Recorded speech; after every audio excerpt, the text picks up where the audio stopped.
Hi everyone, I've got Liv Helm with me this morning. Liv's been director of sport in two schools, St Columbus in St Albans and City of London Girls' School, and she's just set up her own coaching company to see how coaching can help directors of sport lead and manage their department. So welcome, Liv, and I think it'd first be great if you could just explain what coaching is, because obviously, we see coaching as sports coaching, you will see coaching as another way. So if you could just help us with that, that would be great, Liv. Yeah, no problem. Thanks for having me on. I think the main thing to take away at the beginning of this is that this is a conversational type of coaching, not sports coaching. I think the hardest thing being a PE teacher is when you talk about coaching, it's always based around the sport. The best thing about conversational coaching and the coaching that we're going to look at today is that it can be used anywhere and everywhere. It's a conversation with no agenda where the coach listens and gives the coachee the power to find their own way. So I would very much be looking at having a conversation with you, listening to what you've got to say, and then firing questions back that you answer. And then your answers, you start to build up your story and your picture of actually where you're going to take something. So if you're struggling with something, you can't work out, what you're going to do with your team this way, we'd have a conversation. You'd give of yourself all the answers is the aim. So can you give an example, for instance, where it helped you when you were a director of sport? I know you're sort of evangelical about this. I've done the grading course as well. There's some great stuff here for directors of sport to, Yeah. to use practically. So can you give a couple of examples of where you used it and how it helped you, Liv? Yeah, so I really used it at the beginning of a year to set up sort of when we were looking at our development plans for the next 3 to 4 years and setting new development plans.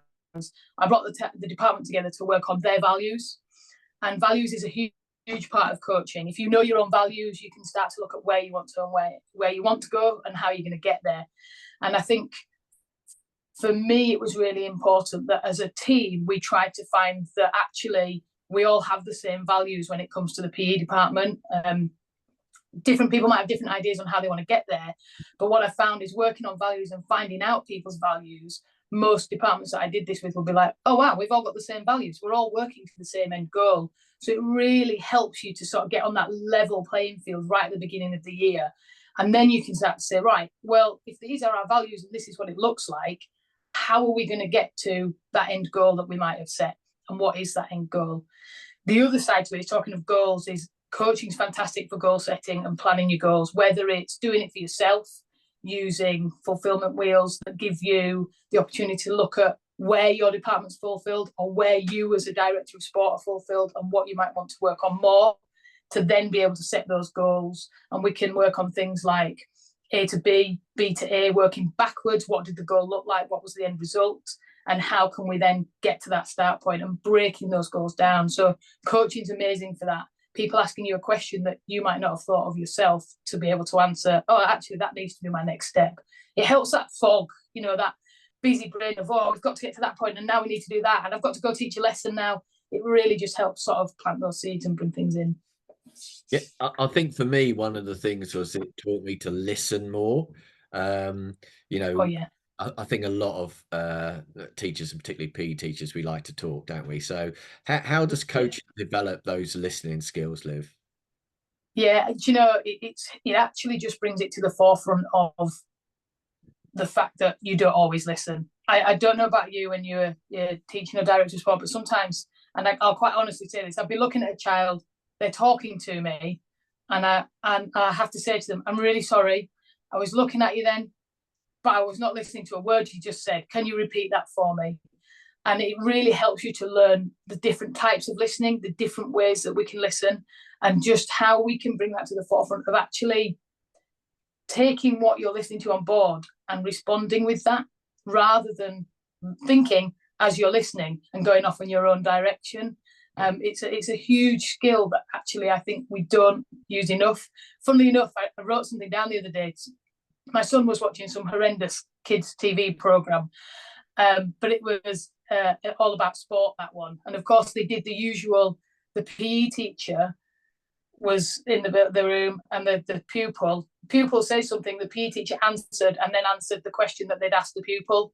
Yeah. And I thought, it's just so awful that they depict us like that and they make us out to look like this. But then at the same time, sometimes there's so much going on that you do just get on this road of, I'll answer that for you, we'll just get going, let's go.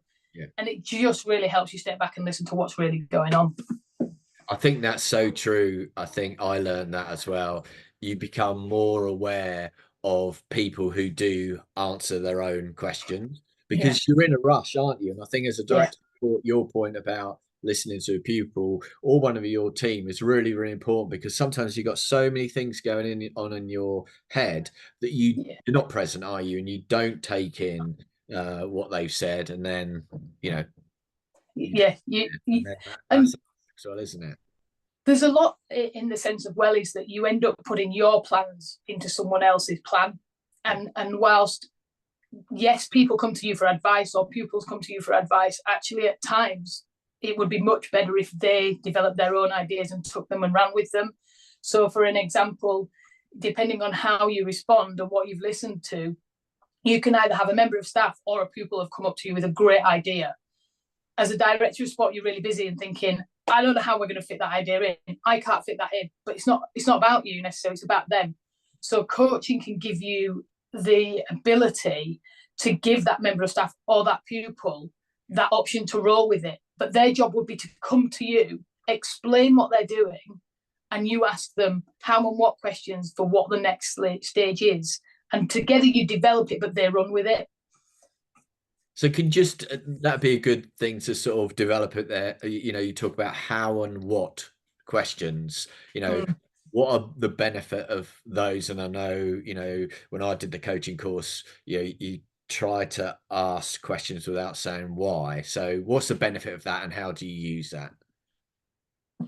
Yeah, I think this works in all guises again. I mean, if you're using it with pupils, it's fantastic because it gives them some onus on what they're doing. And again, the why can be so judgmental. Why did you do that?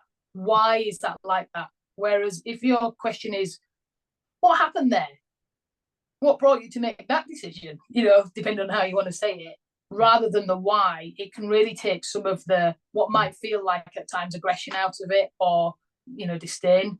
So the what and the how is very much, what are we doing now and how are we going to get to the next point? I think as a director of sport, you come up against barriers all the time. There's so many barriers, timetabling barriers, room barriers, Saturday morning sports staffing, fixtures, how and where are we going to put all these? What's going to be our most, pushed sport this year? And I think if you can get to the how and the what, or the what and the how, that makes such a difference. And if you're asking those kind of questions, rather than why are we doing this, which can feel quite, what are we doing it for? Well, our aim is to get to national finals there. How are we going to get there? Well, that gives you the opportunity to set the goals, break them down, and actually start to make those steps towards what you're doing.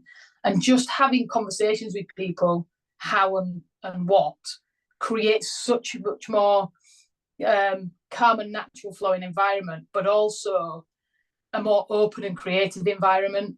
And you can use it everywhere, with pupils, with your children at home, with your department, and it works really well. But it's hard.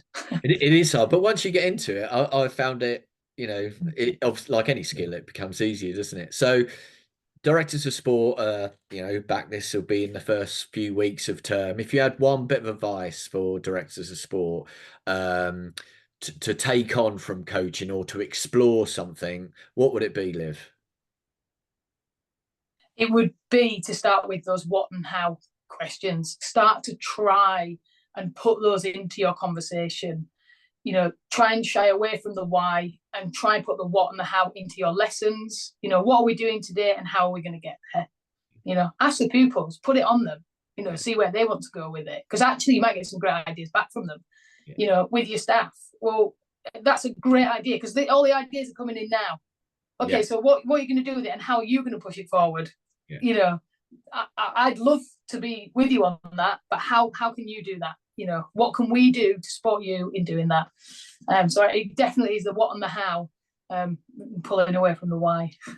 And I think that's great advice. It's very empowering, actually, isn't it, for staff, as you say, to give them that opportunity to run with it. So anyway, good luck with your new project, Liv. I'm sure if people want to make contact with you, they can.